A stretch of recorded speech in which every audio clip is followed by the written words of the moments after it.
Hello students, आज हम discuss करने वाले हैं ह्यूमन रिप्रोडक्टिव सिस्टम पे। टू टाइप के रिप्रोडक्शन हमने पढ़े हैं, asexual reproduction and sexual reproduction. और हमने उनके कैरेक्टर पढ़े थे। सेक्सुअल रिप्रोडक्शन में टू इंडिविजुअल्स की रिक्वायरमेंट होती है, एक मेल इंडिविजुअल और एक फीमेल इंडिविजुअल। लेकिन जो एसेक्सुअल रिप्रोडक्शन है उनमें केवल एक ही इंडिविजुअल इन्वॉल्व होता है रिप्रोडक्शन की प्रोसेस में। सेक्सुअल रिप्रोडक्शन में गैमेट का फॉर्मेशन होता है और फर्टिलाइजेशन की प्रोसेस होती है। लेकिन एसेक्सुअल रिप्रोडक्शन में ना तो कोई गैमेट का फॉर्मेशन होता है और ना ही फर्टिलाइजेशन की प्रोसेस यहाँ पे इन्वॉल्व होती है। तो अब यहाँ पे देखिए सेक्सुअल रिप्रोडक्शन प्रेजेंट होगा ह्यूमन बींग्स में। तो यहाँ पे जो रिप्रोडक्शन की प्रोसेस होगी उसके लिए एक मेल रिप्रोडक्टिव सिस्टम इन्वॉल्व होगा और एक फीमेल रिप्रोडक्टिव सिस्टम इन्वॉल्व होगा। तो इन्हीं रिप्रोडक्टिव सिस्टम में रिप्रोडक्शन की प्रोसेस कंप्लीट होगी और उसके बाद फिर एक न्यू इंडिविजुअल का फॉर्मेशन होगा। तो यहाँ पे हम सबसे पहले डिस्कस करने वाले हैं ह्यूमन रिप्रोडक्टिव सिस्टम में मेल रिप्रोडक्टिव सिस्टम। तो हम लिख लेंगे male reproductive system, male reproductive system, male reproductive system. अब देखो जो एक सिस्टम है वो ऑर्गन से कंप्लीट होता है, तो इसीलिए यहाँ पे दो टाइप के ऑर्गन प्रेजेंट होंगे, primary sex organ and secondary sex organ. तो यहाँ पे सबसे पहले हम लिख लेंगे first primary sex organ and secondary sex organ.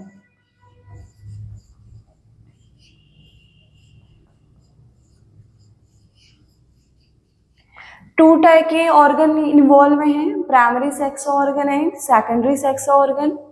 अब यहाँ पे देखिए सबसे पहले हम डिस्कस करने वाले हैं प्राइमरी सेक्स ऑर्गन, उसके बाद फिर हम डिस्कस करेंगे सेकेंडरी सेक्स ऑर्गन। तो सबसे पहले हम पॉइंट लिख लेंगे यहाँ पे, primary sex organ. Primary sex organ बोला जाता है टेस्टिस को। टेस्टिस को हम प्राइमरी सेक्स ऑर्गन बोलते हैं। इन प्राइमरी सेक्स ऑर्गन या टेस्टिस को हम गोनैड्स भी बोला जाता है। तो अब यहाँ पे देखिए कि टेस्टिस को हम प्राइमरी सेक्स ऑर्गन क्यों बोल रहे हैं, क्योंकि एक रिप्रोडक्शन की प्रोसेस कंप्लीट होगी जब गैमेट का प्रोडक्शन होगा और साथ में फर्टिलाइजेशन की प्रोसेस होगी। तो सबसे पहले ये टेस्टिस डायरेक्ट इन्वॉल्व होता है यहाँ पे गैमेट के प्रोडक्शन के लिए और सेक्स हार्मोन को रिलीज करने के लिए। तो इसीलिए हम इसको प्राइमरी सेक्स ऑर्गन बोलते हैं। तो टेस्टिस क्या काम कर रहा है यहाँ पे, अगर यहाँ पे हम इसके टेस्टिस के फंक्शन बोले तो सबसे पहला फंक्शन होगा इसका स्पर्म का प्रोडक्शन करना, प्रोड्यूस स्पर्म। स्पर्म ही मेल गैमेट होता है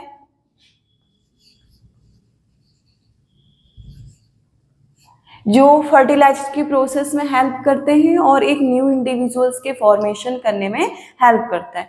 तो यहाँ पे पहला फंक्शन हमने लिख लिया है स्पर्म का प्रोडक्शन करना।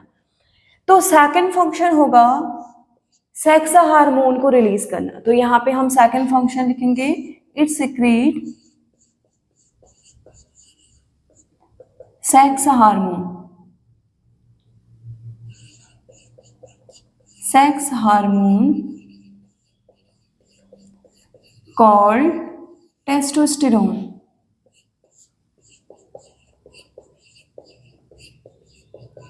टेस्टोस्टेरोन। तो टेस्टिस के मेन फंक्शन होते हैं यहाँ पे, एक तो स्पर्म का प्रोडक्शन करना, क्योंकि जब तक गैमेट नहीं बनेंगे तब तक फर्टिलाइजेशन नहीं हो सकता, और दूसरा काम है इसका सेक्स हार्मोन को रिलीज करना। तो इसीलिए टेस्टिस को प्राइमरी सेक्स ऑर्गन बोलते हैं। अब यहाँ पे टेस्टिस हो गया प्राइमरी सेक्स ऑर्गन, तो सेकेंडरी सेक्स ऑर्गन क्या होंगे, इनके अलावा जितने भी ऑर्गन होंगे वो सेकेंडरी सेक्स ऑर्गन में आएंगे। तो यहाँ पे हम लिख लेंगे secondary sex organ.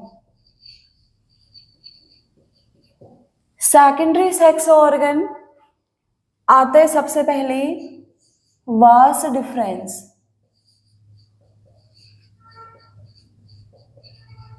Vas deferens, vas deferens को हम स्पर्म डक्ट भी बोलते हैं।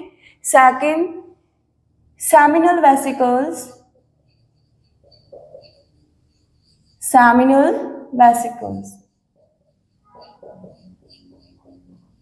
Seminal vesicles. Third, prostate gland,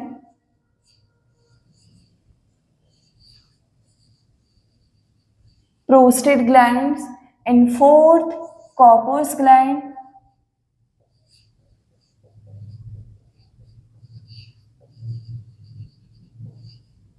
Cowper's gland, और फिफ्थ पेनिस।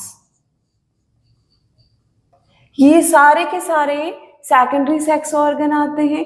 और यहाँ पे देखिए कुछ तो यहाँ पे ऑर्गन है, लेकिन कुछ यहाँ पे ग्लैंड्स भी हम लिख रहे हैं, जैसे seminal vesicles, prostate glands, Cowper's gland, इन्हें हम सेकेंडरी एक्सेसरी ग्लैंड्स बोलते हैं। तो इसीलिए हम यहाँ पे देखो सेकेंडरी सेक्स ऑर्गन है, मतलब सारी चीजें हम एक साथ लिख रहे हैं। इस सेकेंडरी सेक्स ऑर्गन के अंदर हम इनके सेकेंडरी एक्सेसरी ग्लैंड्स को भी इन्वॉल्व कर रहे हैं। तो ये हो गए हैं यहाँ पे सेकेंडरी पार्ट्स और ये यहाँ पे हो गए प्राइमरी पार्ट्स। तो अब यहाँ पे देखिए,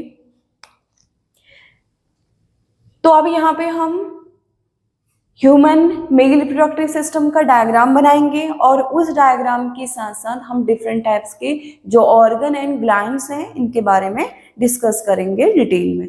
तो आइए हम इधर पढ़ते हैं ह्यूमन मेल रिप्रोडक्टिव सिस्टम।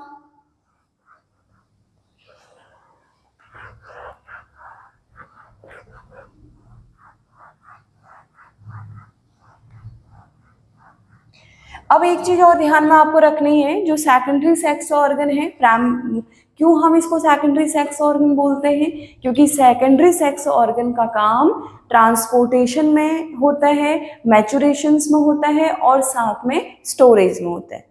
तो ये क्या करते हैं, सेकेंडरी प्राइमरी सेक्स ऑर्गन हमने पढ़ा था, ये तो स्पर्म का प्रोडक्शन करते हैं और सेक्स हार्मोन को रिलीज करते हैं। तो स्पर्म्स का प्रोडक्शन होता है, उसके बाद फिर स्पर्म्स को आगे मूव भी करना है, तो वो काम करती है secondary sex organ.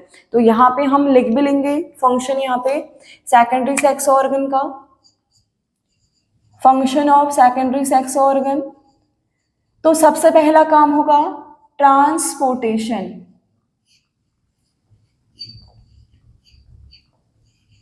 Transportation, second maturation and third storage. ये स्पर्म्स के स्टोरेज में, ट्रांसपोर्टेशंस में और स्पर्म्स के मैच्योर होने में हेल्प करते हैं। तो ये हो गए सेकेंडरी सेक्स ऑर्गन। अब हम डायग्राम के साथ डिस्कस करेंगे मेल रिप्रोडक्टिव सिस्टम को।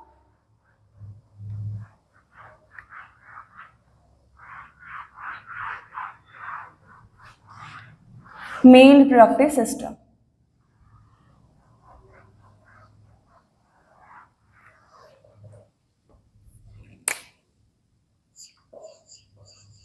Male reproductive system. तो आप देखिए डायग्राम बना लेंगे हम, इसमें डिफरेंट टाइप्स के ऑर्गन एंड ग्लैंड्स को इन्वॉल्व करेंगे, पेनिस, टेस्टिस और उसके बाद यूरेथ्रा, यूरेथ्रा के बाद vas deferens, seminal vesicles, prostate glands और कॉपर्स ग्लैंड्स, और साथ में यहाँ पे हम इन्वॉल्व करेंगे यूरिनरी ब्लैडर को भी। तो आइए हम डायग्राम बनाते हैं इधर। ही ट्यूब लाइक स्ट्रक्चर्स,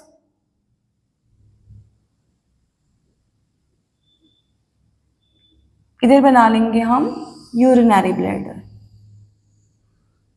होने को तो यूरिनरी ब्लैडर एक्सक्रीटरी सिस्टम का पार्ट है, लेकिन यहाँ पे हम देखेंगे, यहाँ पे हम क्यों यहाँ पे इसको शो कर रहे हैं, इसको हम लिख लेंगे आगे यूरिनरी ब्लैडर।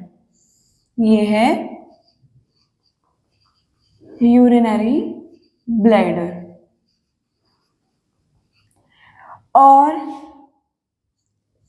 ये पार्ट है, ये बना रहे हैं हम टेस्टिस, नहीं sorry penis. External genital organ बोला जाता है पेनिस को। और यहां पे प्रेजेंट होंगे 1 पेयर टेस्टिस। टेस्टिस से एक ट्यूब कनेक्ट होगी जो आगे ओपन होगी सेमाइनल वेसिकल्स में। तो यहां पे प्रेजेंट होते हैं सेमाइनल वेसिकल्स। तो ये ट्यूब है वास डिफरेंस, या फिर इसको स्पर्म डक्ट भी बोलते हैं।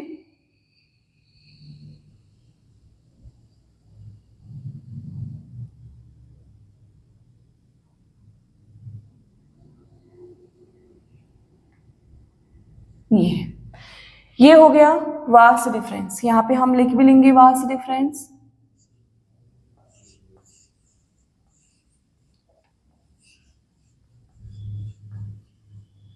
Vas deferens. और अब देखिए यहां पे प्रेजेंट होती है 1 पेयर ग्लैंड्स, जिसे हम बोलते हैं सेमाइनल वेसिकल्स। इन सेमाइनल वेसिकल्स के नीचे प्रेजेंट होंगी सिंगल ग्लैंड, जिसे हम बोलते हैं प्रोस्टेट ग्लैंड्स। ये है सेमिनल वेसिकल्स। इधर हम लिख लेंगे इसको सेमिनल वेसिकल्स। और यहाँ पे सेमिनल वेसल्स के जस्ट नीचे प्रेजेंट होती हैं सिंगल ग्लैंड्स, जिसे हम बोलते हैं प्रोस्टेट ग्लैंड। ये है प्रोस्टेट ग्लैंड्स। और अब देखिए इस प्रोस्टेट ग्लैंड्स के नीचे 1 पेयर ग्लैंड्स और प्रेजेंट होती है, जिसे हम बोलते हैं कॉपर्स ग्लैंड्स या फिर बल्बोयूरेथ्रल ग्लैंड्स। कॉपर्स ग्लैंड्स हैं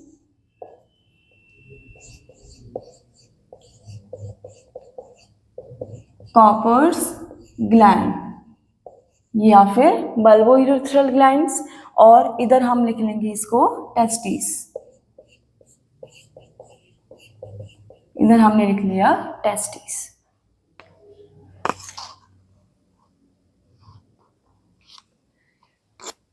और ये मैंने आपको बोला था पेनिस है। पेनिस एक स्किन की लेयर से कवर्ड होती है, जिसे हम बोलते हैं फोर स्किन। ये बन गया हमारा पूरा का पूरा मेल रिप्रोडक्टिव सिस्टम का एक सेक्शनल व्यू। अब यहाँ पे देखिए, अब हम इन सारे पार्ट्स को डिस्कस करते हैं डिटेल में। तो सबसे पहले पार्ट पे आते हैं टेस्टिस में। अब यहाँ पे देखो जो टेस्टिस है, इसको हम प्राइमरी सेक्स ऑर्गन बोल रहे हैं। अगर हम यहाँ पे टेस्टिस लिखें तो थोड़ा सा इसके बारे में कुछ और इंफॉर्मेशन लिख लेते हैं। टेस्टिस कितने होते हैं? टेस्टिस 1 पेयर टेस्टिस होती है, 1 पेयर। अगर हम इसकी लोकेशन लिखें,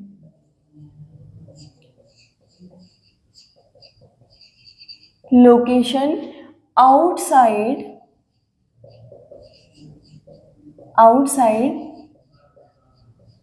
lower abdominal cavity.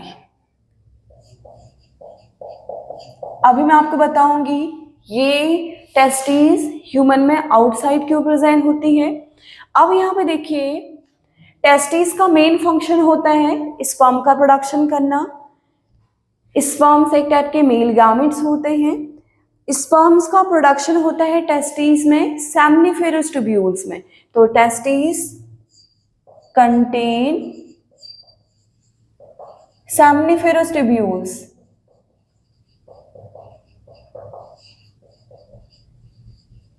Seminiferous tubules. अगर हम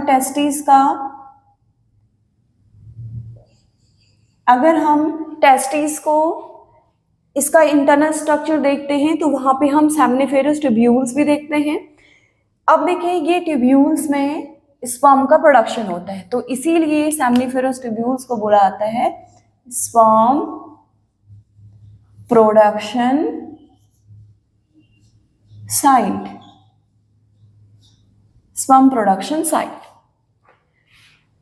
अब आगे देखिए, जो टेस्टिस है वो बाहर से एक लेयर से कवर्ड रहती है, एक मेम्ब्रेन से कवर्ड रहती है, जिस मेम्ब्रेन को हम बोलते हैं स्क्रोटम। इस मेम्ब्रेन का नाम है स्क्रोटम।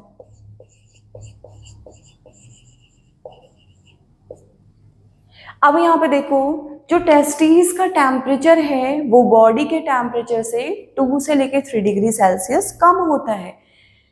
क्यों कम होगा?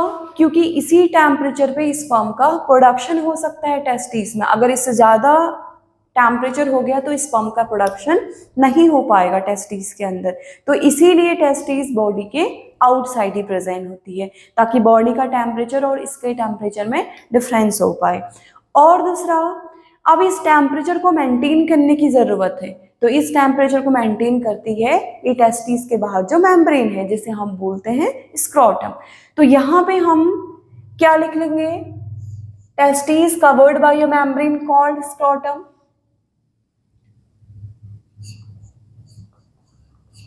Testis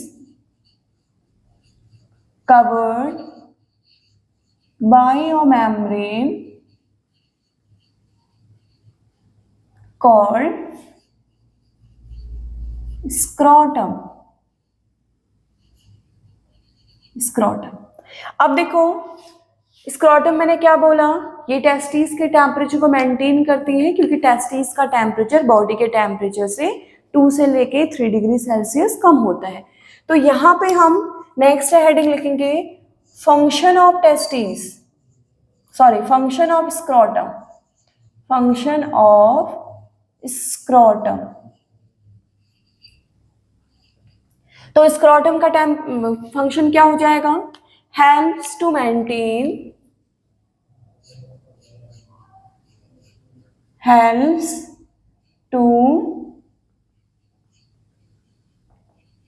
to maintain the temperature, helps to maintain the temperature of testes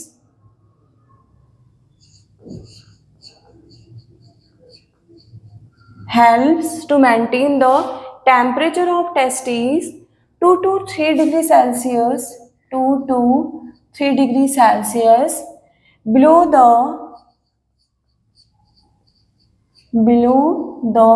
normal body temperature। Normal body temperature. तो यहां पे हमने स्क्रोटम का फंक्शन भी लिख लिया। क्या लिखा? Helps to maintain the temperature of testis 2 to 3 degree Celsius below the normal body temperature. क्यों टेम्परेचर की जरूरत पड़ती है? क्योंकि इसी टेम्परेचर में स्पर्म का प्रोडक्शन होता है। स्पर्म के प्रोडक्शन के प्रोसेस को हम बोलते हैं स्पर्मेटोजेनेसिस। तो ये स्क्रोटम स्पर्मेटोजेनेसिस में काफी इंपॉर्टेंट रोल प्ले करता है। तो ये हो गया यहाँ पे फंक्शन ऑफ स्क्रोटम। अब देखिए, टेस्टिस में स्पर्म का प्रोडक्शन हो रहा है, टेस्टिस में स्पर्म का प्रोडक्शन होगा। अब स्पर्म्स बॉडी के इनसाइड इस ट्यूब से सेमिनल वेसिकल्स में ट्रांसफर होंगे। तो अब यहाँ पे देखो, सेमनीफेरस ट्यूब्यूल्स में स्पर्म का प्रोडक्शन होता है, लेकिन स्पर्म से यहाँ पे ना तो स्टोर होते हैं ना ही मैच्योर होते हैं।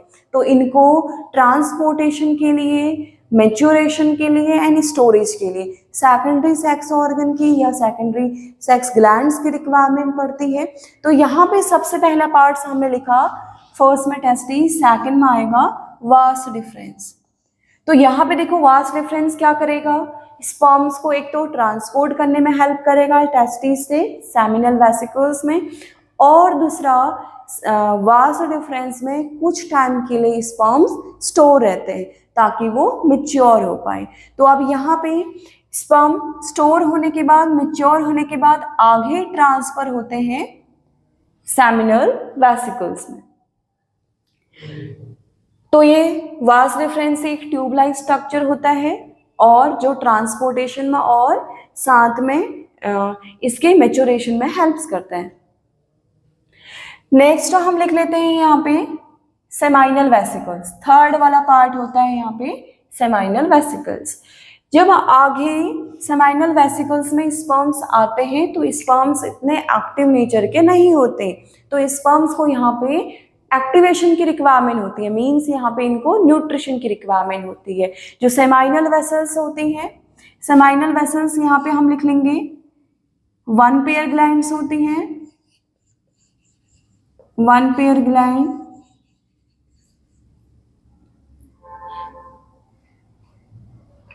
वन पेयर ग्लैंड्स होती हैं जो सिक्रीट करती हैं, सिक्रीट सीमन। यहाँ पे एक सीमन फ्लूइड लाइक स्ट्रक्चर का सिक्रेशन करती हैं सेमिनल वेसिकल्स, और ये सीमन यहाँ पे फ्रक्टोज को कंटेन करता है, डिफरेंट एंजाइम्स को कंटेन करते हैं और इसमें प्रोटीन प्रेजेंट होते हैं जो स्पर्म्स की एक्टिवेशन में हेल्प करते हैं या फिर स्पर्म्स को एनर्जी प्रोवाइड कराने का काम करते हैं। तो यहाँ पे हम लिख लेंगे इट प्रोवाइड एनर्जी, फंक्शन लिख लेंगे function of seminal vesicles, it provide energy to sperm. तो यहां से सीमन इनको एनर्जी प्रोवाइड कराने का काम करेगा क्योंकि इसमें फ्रक्टोज होता है, एंजाइम्स होते हैं और प्रोटीन्स होते हैं। अब आगे सेमाइनल वेसिकल से आगे एंटर करेगा स्पर्म्स, सेकंड वाले पार्ट जिसे हम बोलते हैं प्रोस्टेट ग्लैंड्स। फोर्थ वाला पार्ट आ जाएगा प्रोस्टेट ग्लैंड्स। तो अब यहाँ पे देखिए प्रोस्टेट ग्लैंड्स क्या है, सिंगल होती हैं प्रोस्टेट ग्लैंड्स,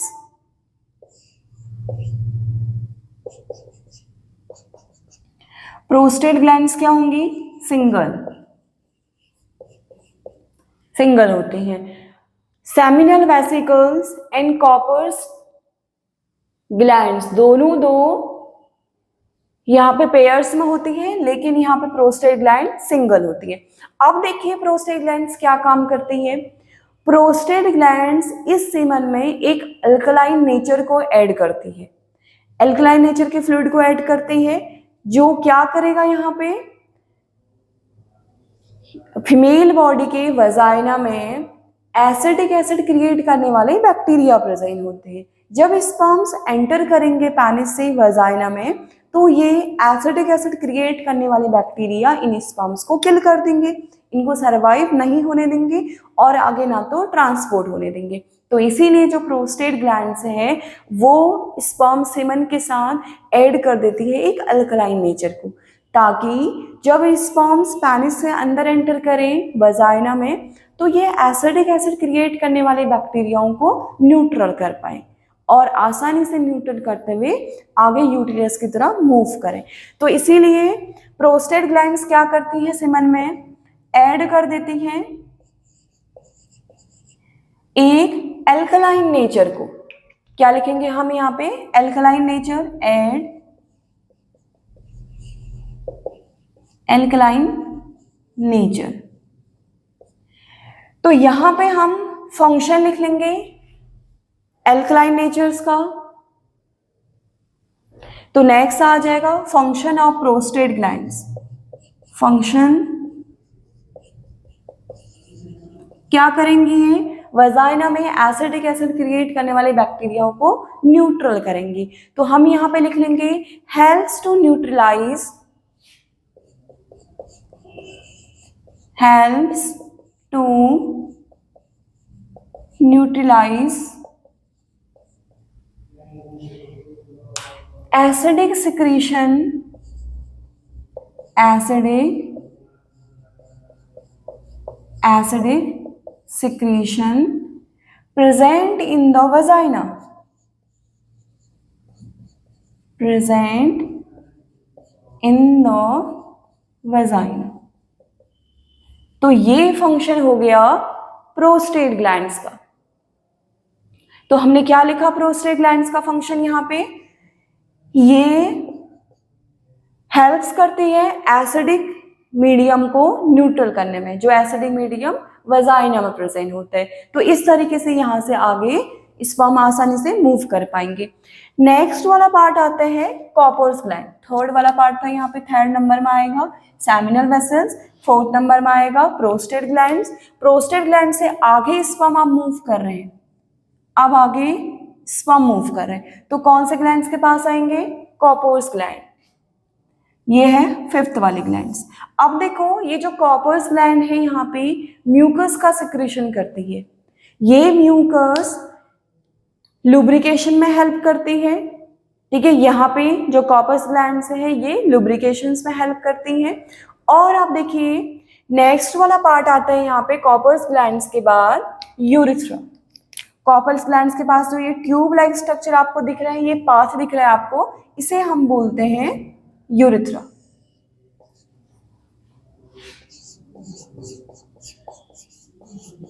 यूरिथ्रा ये आता है 6 वाले नंबर में यूरिथ्रा। यूरिथ्रा को कॉमन पाथ बोला गया है यूरिन एंड स्पर्म्स का, तो हम लिख लेंगे common path for urine and sperm. तो यूरिथ्रा हमने लिख दिया, कॉमन पाथ है यूरिन एंड स्पर्म्स का। बट आपको ध्यान रखना है यहाँ पे, ये है यूरिनरी ब्लैडर। यूरिनरी ब्लैडर वैसे तो मैंने अभी आपको बताया था एक्सक्रीटरी सिस्टम का पार्ट है, तो यहाँ पे यूरिनरी ब्लैडर से यूरिन पास आउट होता है और इसी पाथ से स्पर्म भी पास आउट होते हैं। लेकिन आपको ध्यान रखना है कभी भी यूरिन और स्पर्म्स एक साथ रिलीज नहीं होते। यूरिन तो अपने टाइम पीरियड के अकॉर्डिंग रिलीज होते रहती हैं, लेकिन जो स्पर्म्स हैं वो पेनिस से सिर्फ और सिर्फ इजैकुलेशन के टाइम पे रिलीज होते हैं। तो इसीलिए पाथ दोनों का सेम है, बट जो यूरिथ्रा है वो कॉमन पाथ जरूर है यूरिन एंड स्पर्म्स का, पर यहाँ पे जो यूरिन और स्पर्म्स हैं वो एक साथ रिलीज नहीं होते। अब यहाँ पे एक चीज और ध्यान दो, जो प्रोस्टेट ग्लैंड्स है इसका सिक्रेशन और कॉपर्स ग्लैंड्स इसका सिक्रेशन, यहाँ पे यूरिथ्रा के पाथ में जो भी यूरिन का एसिडिक नेचर होता है उसको भी न्यूट्रल करने का काम करता है, क्योंकि यूरिन एक टाइप का वेस्ट प्रोडक्ट है हमारी बॉडी का, तो ये भी एसिडिक नेचर का होता है। जब स्पर्म्स यहाँ से होते हुए एंटर करेंगे पेनिस में, तो ये यहाँ पे बहुत सारे स्पर्म्स को किल कर सकता है, इसका एसिडिक मीडियम। तो इसीलिए जो एल्कलाइन नेचर यहाँ पे प्रोस्टेट ग्लैंड्स का और साथ में जो कॉपर्स ग्लैंड्स का जो सिक्रेशन है, ये दोनों दो यूरिथ्रा के पाथ को क्लीन करने का काम भी करते हैं।